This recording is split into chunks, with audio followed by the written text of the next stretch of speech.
Ladies and gentlemen, I'm very excited today to speak with the head fencing coach at Wagner, Ms. Gaby Chau. How are you, Gabrielle? I'm doing well, thanks. How are you? I'm good. Thanks for taking the time to speak with me today. Absolutely. So I'd like to start out with just learning more about your background, your introduction to fencing, how you were introduced to the sport, that kind of thing. Okay. So I was introduced to fencing because my dad was helping his friend throw a party. So we were going to pick up his truck from a garage, and above the garage was this fencing club, and they had a tournament going that day.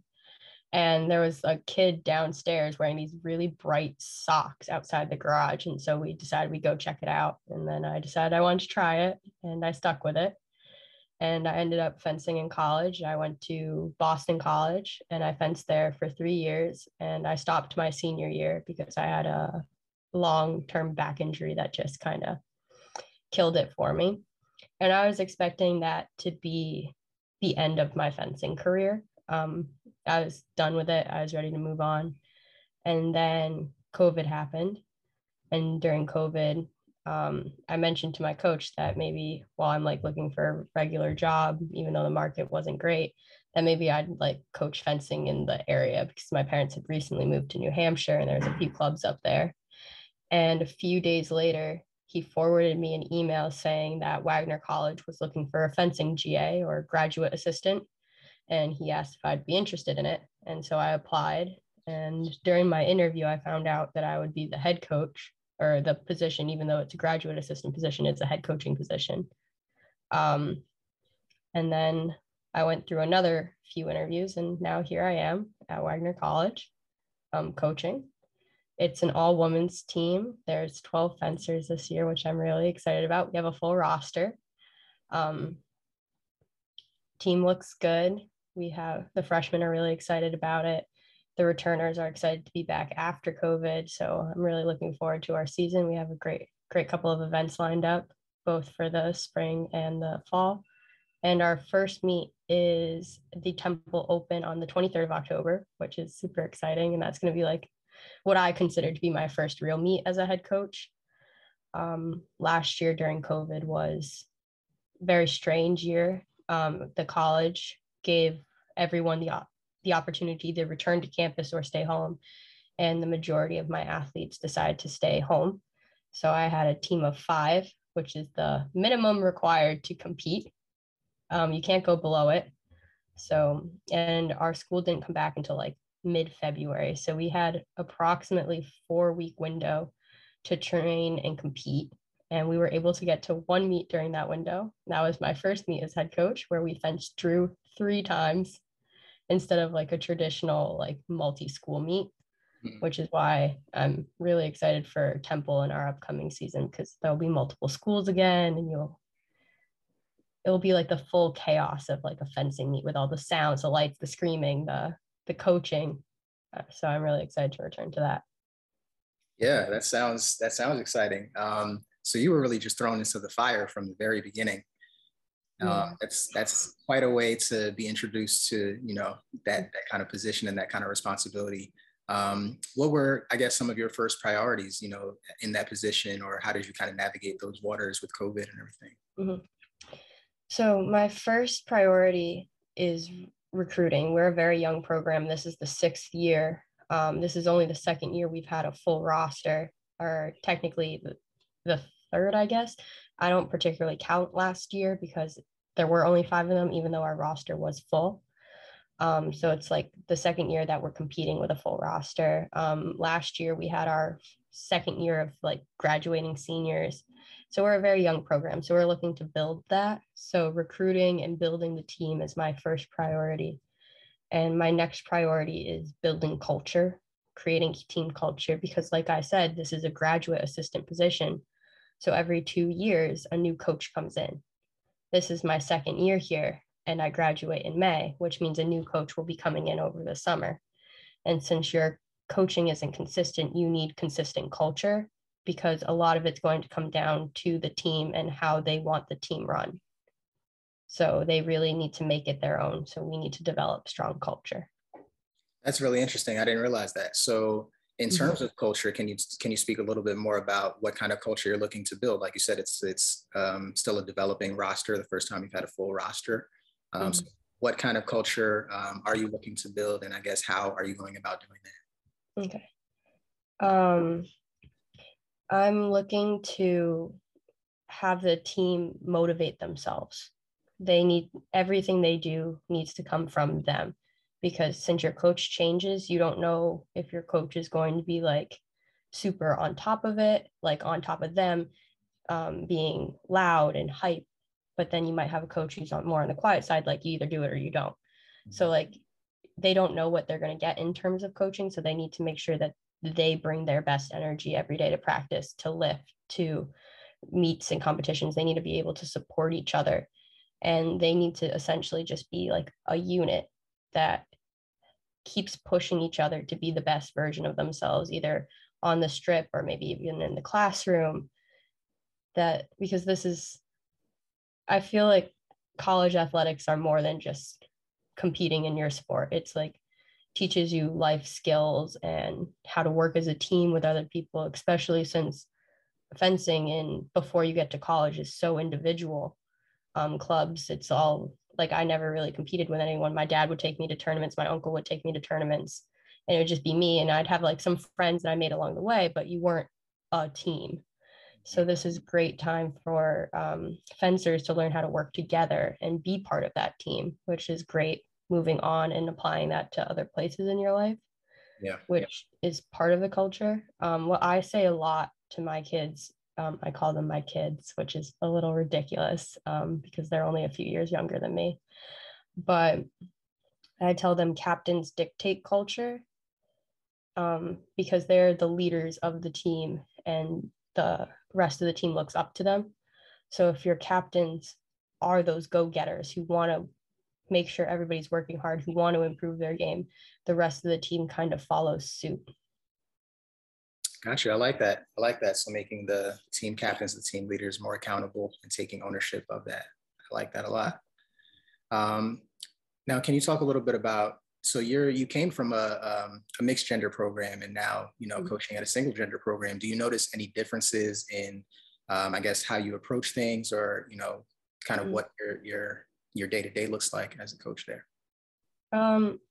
Coming from like a mixed gender program, technically at BC, we were like a men's and a women's team. So we were like two separate teams, but we like all practice together because it's just more helpful to have more bodies when you're practicing.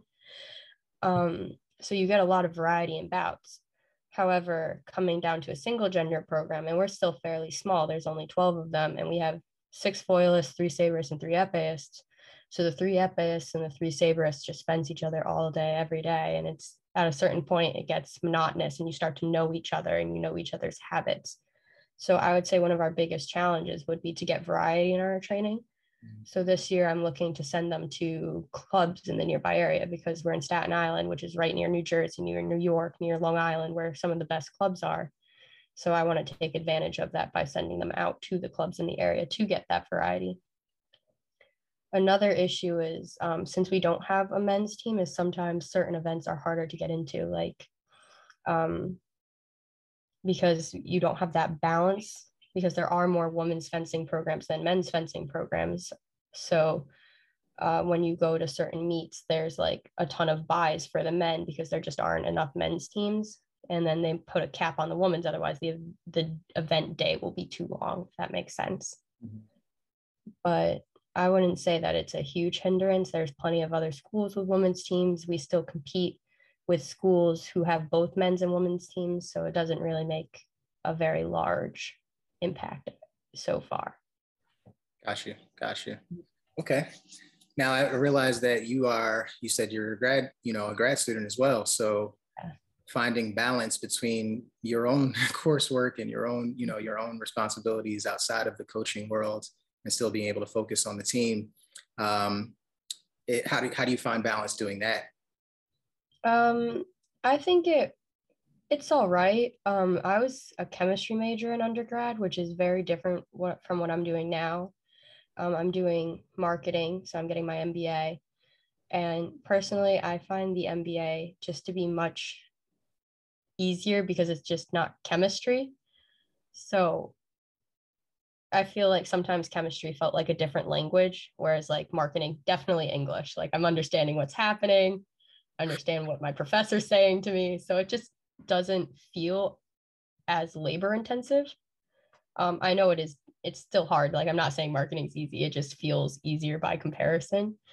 I really do like my classes. Right now we're doing business simulation, which is all, so the simulation's online and we go to class, we talk about the discussions, what we think we should do.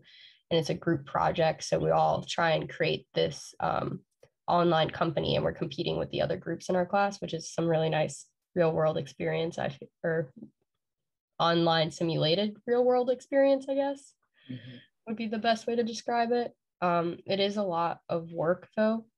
So it's interesting to try and find the balance between practice and doing my own work. But at the same time, I have to be very cognizant of that because I'm also telling my kids, my team, to be like, you need to be on top of your work, your students, then athletes. So for me to be like procrastinating or something, that doesn't set the example that I want to show them. So I need to be very on top of it. Right. No, I think that's awesome. It gives you, you know, a more close perspective to kind of what they're experiencing because you're going through something similar as well in terms of finding that, you know, balance. Now you mentioned like essentially you'll be phased out and the new coach will be brought in at the end of this year.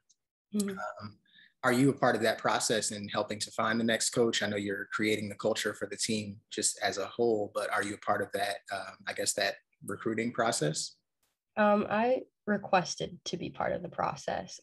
Like the job application probably won't even go out until spring. Right. So, but I do want to like speak with the new coach or the applicants to be new coaches. I want to see what their goals for the program would be, what they would want to do. I feel like that would help create a little bit of consistency, and it would also like start the next coach with a bit more rapport with the kids because they know that if they trust me and I trust that the new person coming in is good, then they have like a little bit of initial like acceptance, I guess. Right.